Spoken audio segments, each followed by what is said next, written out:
Blaming tradies for the housing crisis. Let's have a look. Hello everyone, Florian here and welcome to another episode of HeiseSays. Grab your hashtag not sponsored cheap coffee or your Stein and let's have a look at this article. But first I'd like to say, sorry I haven't got a video out to you in a while. It's been a whole bunch of good problems. We've been very busy with work. We've had a lot of progress on our house renovations, but that NBN's still been cut. So it's harder to record in my normal studio. So I'm doing it at the other rental. That's why the audio is a bit dodgy and I'm using the NVIDIA broadcast to remove the background as the kids play and make noise around me. I'm really impressed actually with how well it works. So let's get into this article because this is a good old let's blame the tradies thing. So it's Tom Panos, real estate guru and coach. So he's going to tell us, let us in, who is to blame for the housing crisis? It's not government overheating. It's not regulation of the borrowing sector. It's not forcing us to lock away so much of our savings in superannuation that we can't get in early and we have to compete with union and bank controlled super funds and large corpos wanting to buy up the housing. No, it's none of that. It's the brickie wanting to be able to afford to live a comfortable life after his long day at work. That's what it is. That's what it is. It's the evil bloody brickies. Honestly, I thought it would have been the evil concreters, but it's the brickies. So Tom Panos has blamed tradies and developers for worsening the housing crisis as soaring prices and dwindling availability lock home buyers out of the market. Now, here's the thing. Everyone has always bitched about getting into the housing market. Here's the reality of it, how I'll put it down to you, my take on it. Australia is an attractive country. We're safe. There's very little corruption. Day to day, you can live a safe, comfortable life here. There's plenty of education opportunities. There's generally plenty of work opportunities. It's a good country. It's where people want to raise a family. There's going to be demand overseas for people to come to Australia more and more. Of all the Western countries that have got several issues, ours are not as bad as many others. Housing, sure, it's expensive, but I would argue housing is actually undervalued. Okay, here's my take. Undervalued because we're forced to lock so much away into super.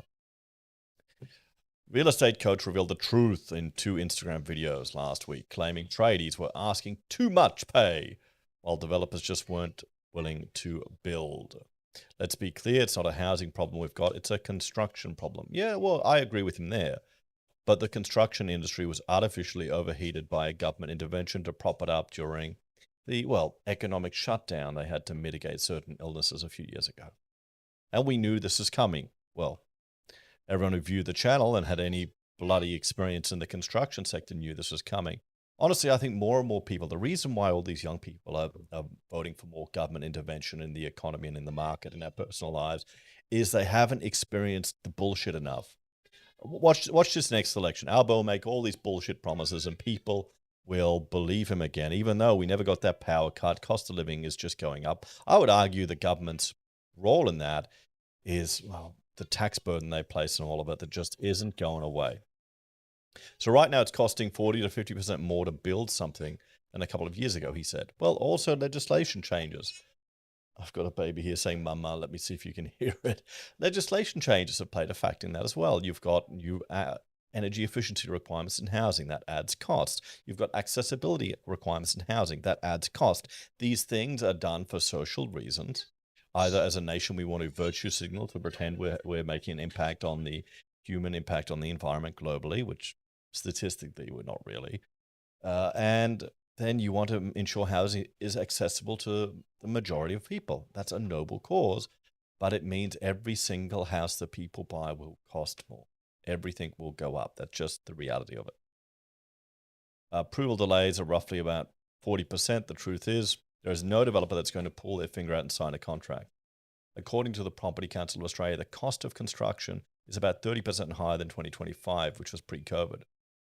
He said land and resale values do not stack up. He said developers have been having trouble finding tradies, with many choosing to work for themselves at a higher price. There's nothing wrong with that. We want a nation of independent entrepreneurs, don't we? Isn't that the goal? I heard a bricklayer today said he has an expectation he's getting 900 a day. That is what they expect, so you can't get tradespeople. Well, no, you have to pay for it. Let's play a scenario out. You got a brickie called Dazza. His girlfriend's called Shazza. She works in the childcare, and to win votes, the government are throwing more money at it, increase their wages. Oh, look, minimum wage has also gone up. Every other wage goes up. So he's working his ass off, carrying bricks around, destroying his body. His window to work is shorter than other people.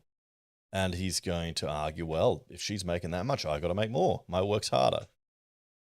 And this is coming from someone who has 7 kids. Okay, so I'm not. Raising children is a frustrating job in many tasks. You're dealing with fecal matter and wee-wees and all these other things, but it's not the same as pouring concrete, laying brickwork, or welding. These are not similar things, and we shouldn't kid ourselves to pretend they are.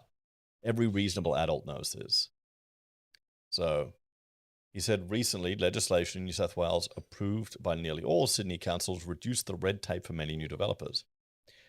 Well, that's just at the council level, but you've also got your state and your federal. It's just, yeah. So developers of a duplex on a 12-meter frontage and 400 square meter block instead of the previous size requirement of 15 meters and 600 block. I mean, that's fantastic. This is the missing middle that we want. But remember, you're still going to have the not in my backyard crowd. So it became easier. That's not the issue. It's finding people to do it, he said. We need some incentive for developers. Australia is 3 to 5 times more expensive to construct. The real estate coach revealed the table of construction prices he'd developed himself with the help of ChatGPT. Now, I don't. This does 14 grand to 18,794 per square meter to build. And where the hell is he pulling these figures from? That's what I want to know. I really question that square meter rate. Nearly 20 grand a square meter. That's very high. Is that including land? What else is that including? We've got a commercial job in the middle of a bloody desert that they're building now. Very remote, lots of challenges. And it's under, 3 grand a square. That's so I want to know more about this because it's ChatGPT. You can't trust this. Estimating is an entire game in itself. It's quantity surveying. You should look into it. It's if you like maths. He said the UK, 5.5 to 6,000. A brickie on $1,000 a day. He said, yeah, and what can you get for $1,000?